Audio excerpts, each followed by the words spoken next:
Hey everybody, this is Garrett with In-House Gaming, and this is our top 10 list of games that I played in 2019.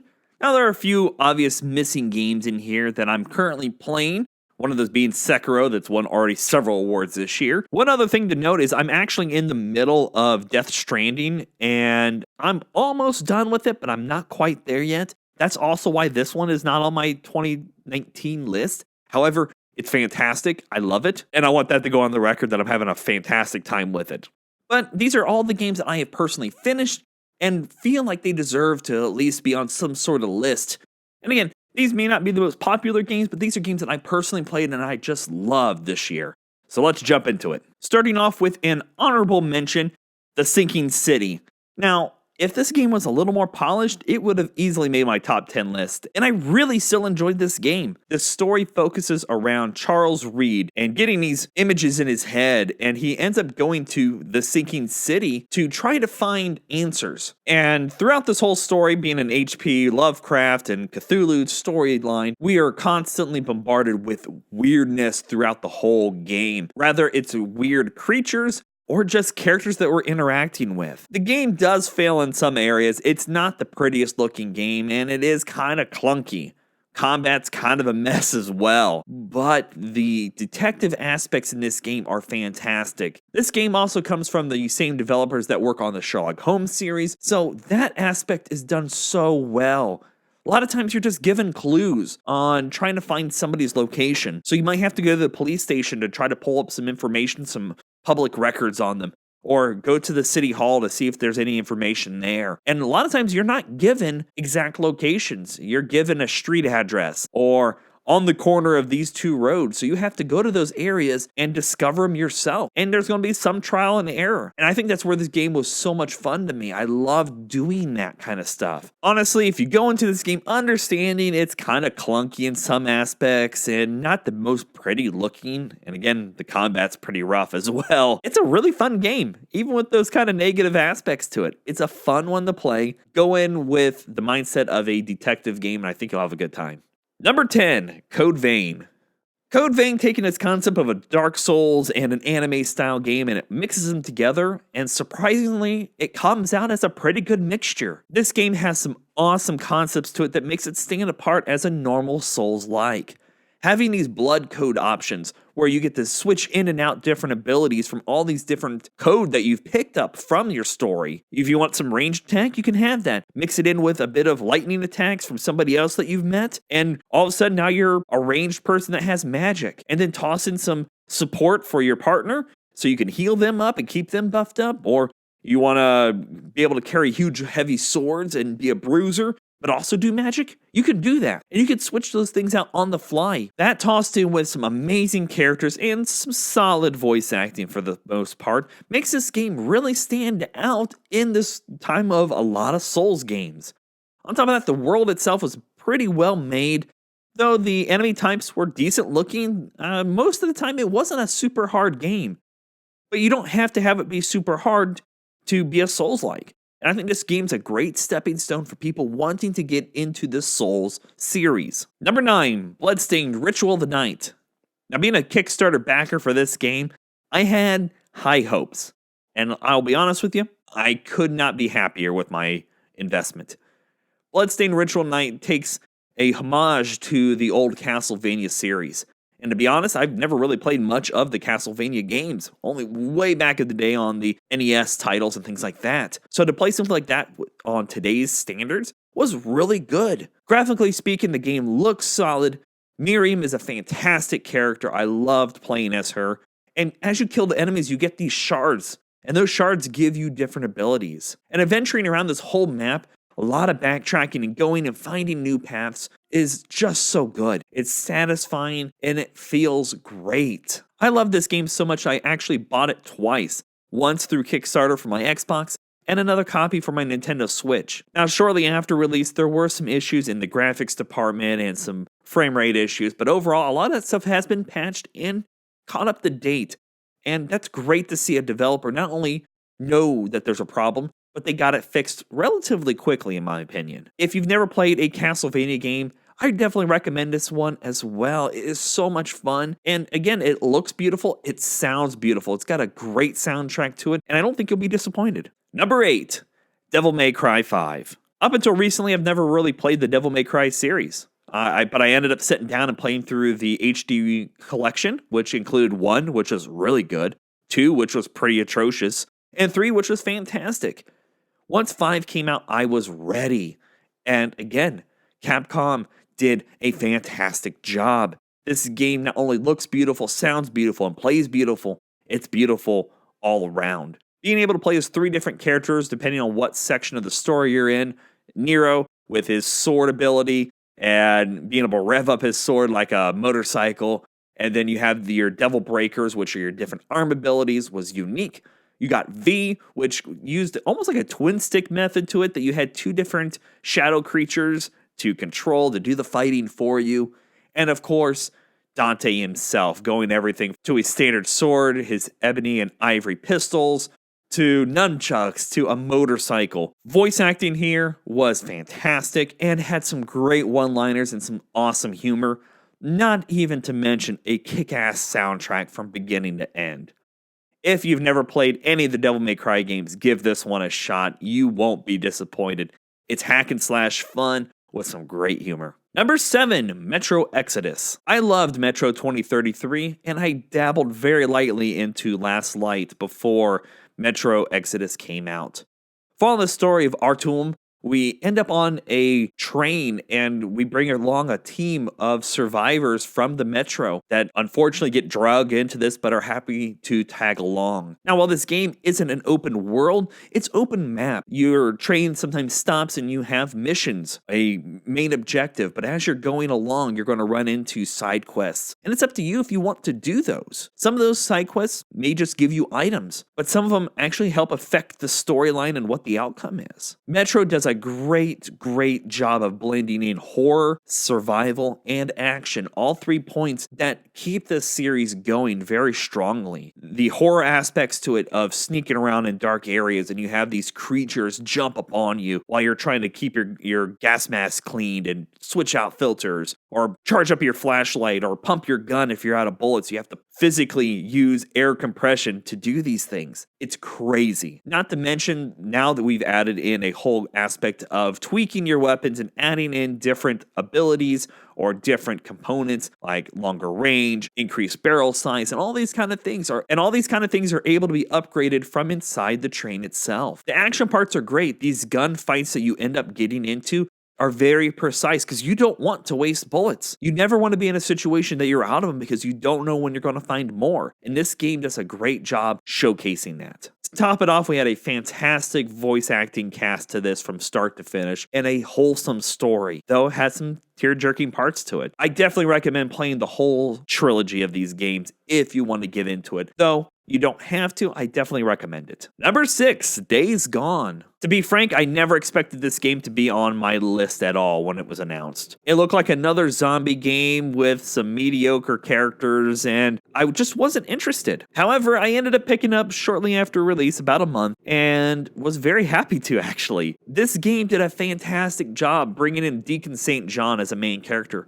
A guy that I thought was just some biker dude. Actually had a lot of emotion and some fantastic voice acting to him. The story itself was well-rounded, has a great beginning, middle, and end, along with some fantastic moments scattered throughout that. How much you depend on your motorcycle was very good to me. I love this concept. It was interesting. It was fun, finding parts to have to fix it up, and then making sure you have plenty of gas, and always be on the watch for more zombies. At first, I thought the zombie situation wasn't that bad, but until you run into a horde that chases you down, you don't know what terror is. That was just blood-curdling crazy looking at times on how just massive these hordes got and just wanted nothing but to kill you and eat you. The world itself, while it is very open, felt great and had an awesome soundtrack to complement those times of just driving. While it offered a fast traveling option, most of the time I found myself just wanting to drive and just go from point A to point B and enjoy it, because you never know what you're going to run into. Combat wise, everything worked really well, and the options for guns were great. In my opinion, this is not just another zombie game, but deserves to be looked at for PlayStation owners.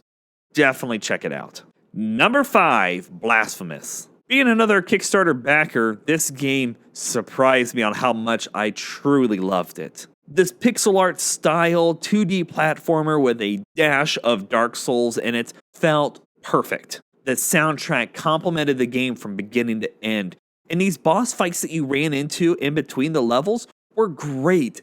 Just, you could see all the love that was put into these concepts. There were several times that it was difficult. There were hard areas. There was some backtracking, much like a Metroidvania style game. You're going to be going to an area and then backtracking to another one to try to find pieces to the puzzles. The Penitent One is a fantastic character. I loved playing as him. His mercilessness to everything. The finishing moves of just lobbing people's heads off with were fantastic. Oh, it was gorgeously grotesque at times. Playing it on the Nintendo Switch, I had no problems really, and I cannot say how much I'm proud to have my name on a backing title like this. Fantastic game. Number 4, Star Wars Jedi Fallen Order. Now this one came out really recently, but it definitely got on my list very quickly. Playing as Cal was a fantastic time. I loved the story. It was so fitting for the universe, and yet it didn't alter very many things that people knew and love about the Star Wars franchise. It did such a great job of standing on its own, adventuring to these different planets and meeting up with other characters, and meeting these people in this universe that we probably would never have known existed was fantastic. Given us another Souls-like title, you will find times that the enemies are a little more difficult. However, you'll power through it with your force powers and your ability to take on challenges ahead of yourself. Where this game shines is in the detail in the worlds and the enemies themselves. Nothing beats going up against a squad of stormtroopers, having them be all cocky at first when they're ganging up on you saying, we got him now, and slowly whittling them away to one where he's starting to really doubt himself or really start to pump himself up. Come on, you got this. It's just him. And to finally wipe out the whole squad feels great. Again, this game does a great job in its combat sections and does an awesome job standing on its own in a world of Souls-likes. It definitely deserves to be played by Souls people and Star Wars fans alike. Number 3, Control. When this game was announced, I was pumped. When I got to play it, I was even more pumped. And when I finished it, I wanted to play it again. Following Jesse through this whole storyline was unique and different. Inside the building, while it was industrial and modern feeling, the hiss that took over alters this world in such a demonic way that you never knew what was up around the next corner, or not necessarily worried about monsters, but what will the next room look like or do to me? Or all these objects of powers taking nods to the SCP containment breach things was so fantastic to see. I loved this. The voice acting was fantastic. The soundtrack was kick-ass. And overall, the combat is where this game shined so much. Being able to use these different powers of ripping out chunks of cement to throw at people, or your push abilities and knocking things around. And then you get to hover around and fly. It was so fantastic. It was like its own superhero game all balled together. Tossing in all your abilities plus the gunplay with a gun that you can alter yourself to fit your playstyle made the combat sections stand out very prominently and very well, in my opinion. It was fantastic from beginning, middle, to the end. Number 2, Resident Evil 2. I was fortunate enough back in the day to not play Resident Evil 2. I didn't have a PlayStation, and why I say fortunate is because I didn't know quite what to expect in the remake for Resident Evil 2. God, this game was great! Fantastic! Another knockout game from Capcom. What a fantastic job they did this year. Following the stories of both Claire and Leon were fantastic. Going through the police station, looking for clues and getting items and running around, eventually having Mr. X follow you, and was a daunting figure to go up against. Somebody you didn't want to run into around that next corner. The zombies all looked horrifyingly grotesque. sounded just as scary and functioned something that nightmares are made of. Many times it's just easier to run by these guys, but then you always have to remember where you left the zombies if you don't try to at least knock them down or kill them. Following the story of Leon's section was great. And the overlap with Claire's section just felt so natural. It worked really well, and the storyline just felt so great with today's graphics. These areas of Claire's where you were a little more uneasy and you didn't know quite what to expect were great as well. And this few sections that we had boss encounters worked really great too. Everything flowed really well, and the world itself felt like it was real, that it existed, and you got to go around in these buildings and around every corner and slowly push them open and really decide on if you want to waste your bullets here or keep them for your next fight. On top of that, Capcom came out and released several DLC stories that involved characters in this world that were nice short little add-ins, and that was great. Something that they didn't have to do. They could have easily never released those and we would have been happy as clams. Adding those in as free DLC on top of it was just icing on top of the cake. I'm not big in horror games, but this game hooked me from the moment I popped it in to the moment I took it out of my Xbox. Fantastic work here. And my number one game for 2019 is A Plague Tale: Innocence. Plague Tale: Innocence hooked me from the moment I started playing this game. Gorgeously done, amazing voice acting from the actresses and actors alike. The story itself is done so good, and the puzzling throughout the whole game worked to a T. If this game doesn't give you nightmares, you're not paying attention. This flood of rats concept is horrifying, and having to use different procedures to get through puzzles, whether that's fire that could run out if you're using a torch, to dropping a dead body somewhere, or unfortunately forcing a live person to get attacked, was crazy, crazy good.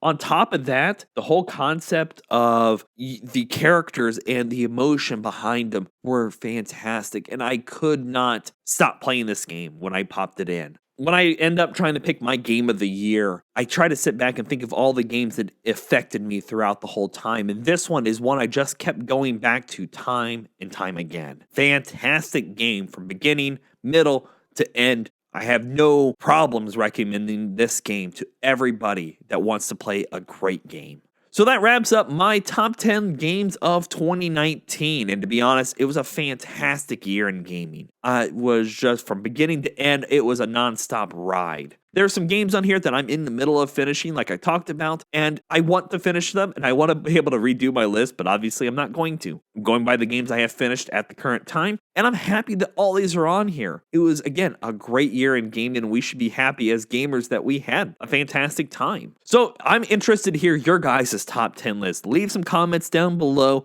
Let me hear them. I want to have a discussion about some of these games. And until next time, you guys, stay frosty.